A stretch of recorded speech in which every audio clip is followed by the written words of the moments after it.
Welcome to the final day of the vlog. Opening with a self-proclaimed best bakery in town, and closing with a beautiful restaurant, it is my favorite day from the trip. There is plenty more in between though, and armed with a free trial to Epidemic Sound, the summer, and some helpful boredom, hopefully I can edit this before everyone is unsubscribed. We were headed to an amusement park we had seen on day 2. It was called Boomers, and after a long line, we got a few go-kart laps in before disaster struck.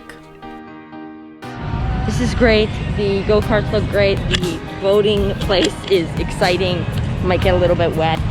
I'm gonna get in line for the go-karts now and wait for timing.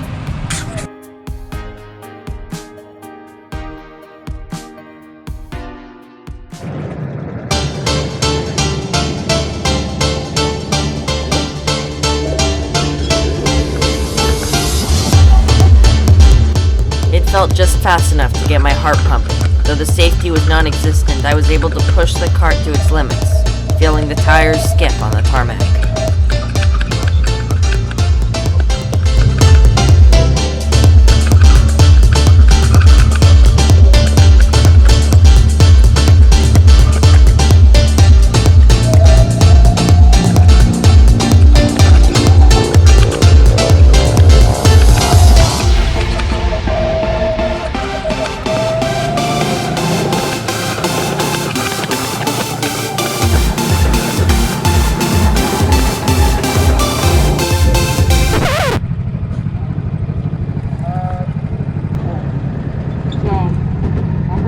I didn't know you're not supposed to have a GoPro on your chest. Alright, fair enough. So yeah, if you want to ride, you can't have the GoPro. One of my managers just came up and told me. While I was being kicked off the ride for having a camera, Timey was being kicked out because of Lexi.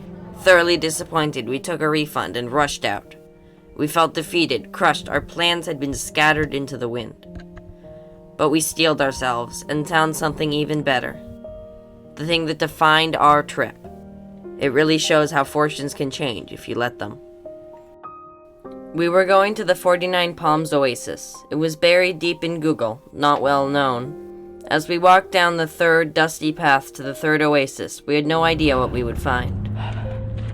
We didn't know that it was a bighorn sheep watering hole or that the trees had been planted by miners, but here it is, the piece that I've been excited to write the script for this entire time.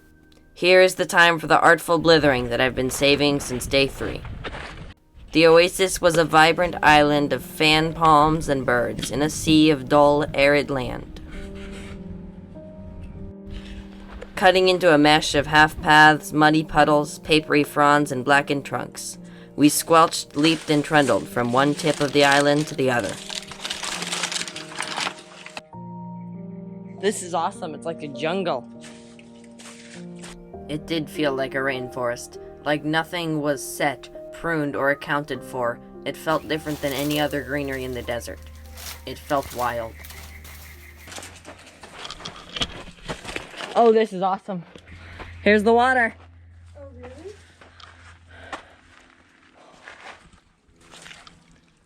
We had found it, the fountain of life for a traveler dying of thirst. For us, though, it was just a curse of muddy shoes. Oh, God. Oh, God. Oh boy, oh, it's seeking into my...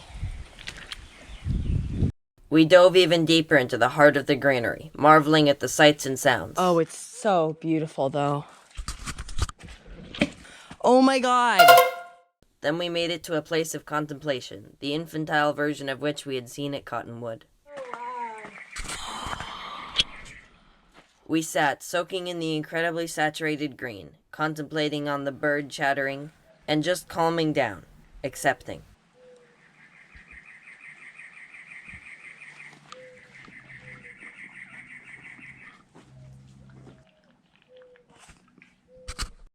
It was a magical place, relatively untamed yet safe. The smell was unremarkable, already fading in my memory. The air was moister, more like home than anything else in the 5 days that I was gone. The feeling of the fan palm fronds is what I remember the most. Thin yet rigid like spines on a fish's back, mulberry paper and canvas. It was unmistakably organic, though.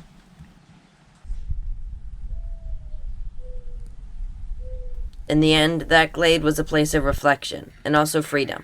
Such places must be left in order to live in the up-close, in the bound-down, and in the productive. So we walked to the far side of the Green Island. Oh, we went from one beautiful clearing to another.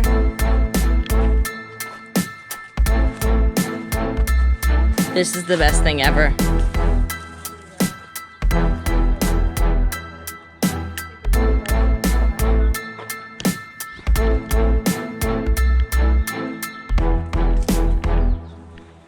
Oh my God, it's the most beautiful thing.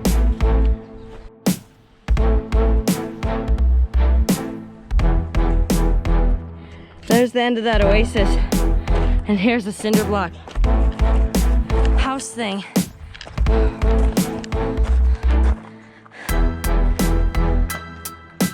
I'm still not sure what was down there aside from the rubble, which you can see with increased zoom, saturation, and exposure.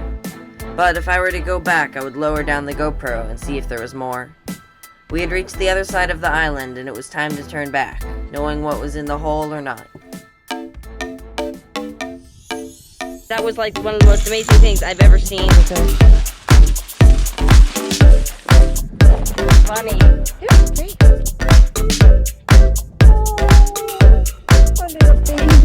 Lexi is the Easter Bunny. We got the Easter Bunny. Oh my God. All right, that was so cool to see the contrast between the greens and the desert, and to see how that the desert isn't so desolate, that there are birds and greenery and animals and water. It was so beautiful. Let's see if we can top that with whatever's next. Oh, beautiful. It's so beautiful. After a coconut-filled fruit fiesta, we headed to the Frey Museum.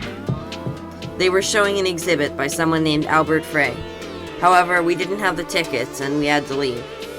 We were able to look from the sidelines a little bit though, and it seemed like a metal home he had built was being moved into the museum. It was called the Illuminaire House, considered a masterpiece of modernist design. We headed on to this strange dome, a cross-branding effort between Gucci and North Face. And then in the corner was this equally strange white structure. And here it says danger restricted area and hazardous voltage, and there's the SMP robotics robot that's watching us terrifyingly. Oh God. That's not creepy at all. We're gonna go now. Maybe Future Frey will tell you about that. I'm leaving. Bye. Future Frey will tell you. It's a patrolling robot, a mechanical guard, if you will. This video is already too long, but I recommend you look it up. It's either insanely creepy or insanely cool, depending on how you look at it. We sat down at this cool, calm restaurant in order to wave goodbye to the trip. Goodbye to a windmill that sells us pea soup. Goodbye to the great twisting branches of Joshua Tree. And goodbye to car troubles, at least for now. Most importantly, we bid farewell to the green oases that refreshed us, kept us going, and, at some point during the dinner, as the sun drifted west, the trip ended.